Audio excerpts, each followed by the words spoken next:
Do you see my slides? All right, Yes. Thank you so much. So I will make a quick presentation about how the website was designed. In terms of the process, we first started from digitizing the paper maps because we wanted to provide a map-based access point to the users. And then second, we digitized and transcribed all the necessary information out of the historical documents. And then third, we did the interviews and designed the website using the scenario-based design method. And then finally, we prototyping and developed the website. So, of course, there's a paper map, which was really big. And then we scanned piece by piece and then georeference them on top of the modern Google Maps because, many of the parcels are not visible on the modern map. So we had to do this to provide the access point of the old parcels. And then to design the system, we came up with the user persona about how users will be using the system. And also we did the interviews with the former residents and other stakeholders. And then based on those materials, we extracted the user values and user scenarios. And then those became the basis for the system requirements. And then based on the system requirements, we designed the interface as well as the database and then prototype the system. And then in 2017 and 2018, we received the user feedback from residents and also other stakeholders, and then has been refining the system until today.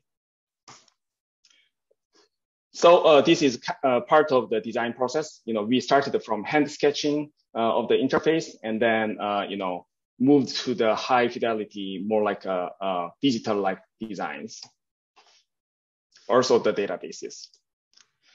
And then based on this design, database design and interface design, we combined different kinds of technologies to come up with the prototypes, such as this. And then, the user requirements and needs were identified from the interviews and user persona.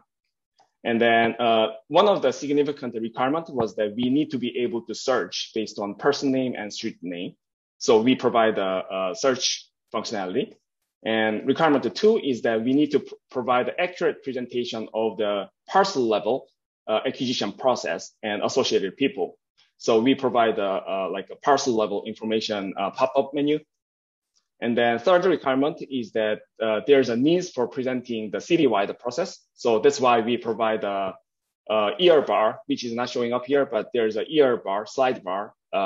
When you move the ears, you can see the color coding changes on the entire city.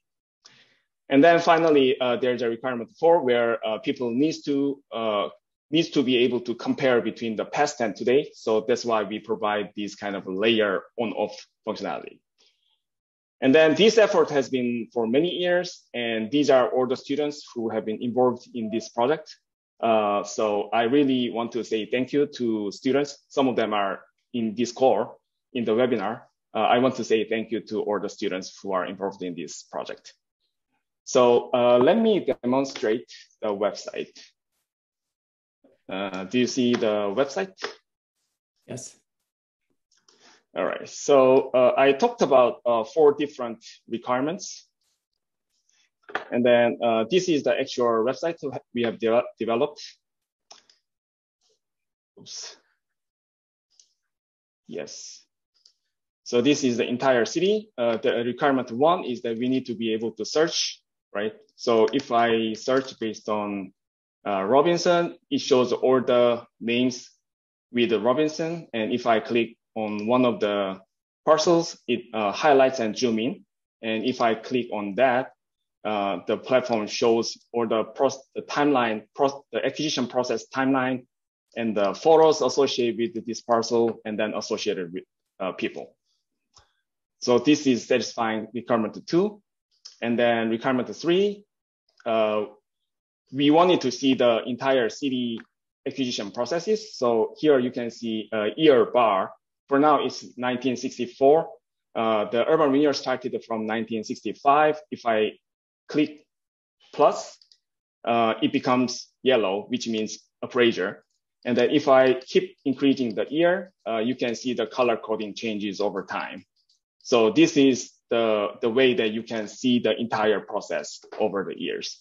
And finally, we need to be able to compare between the today and the past. So here you can see layer checkboxes.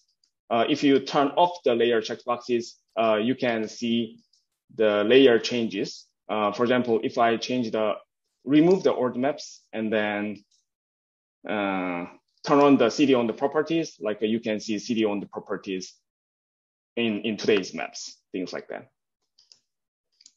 Yeah, so this is it for my demonstration. Oh, finally, these blue dots are the business directory from the 1963. So this is it for my demonstration. And I think I can stop here, and then Ms. Robinson can, Mr. Parker will talk about this platform a little bit.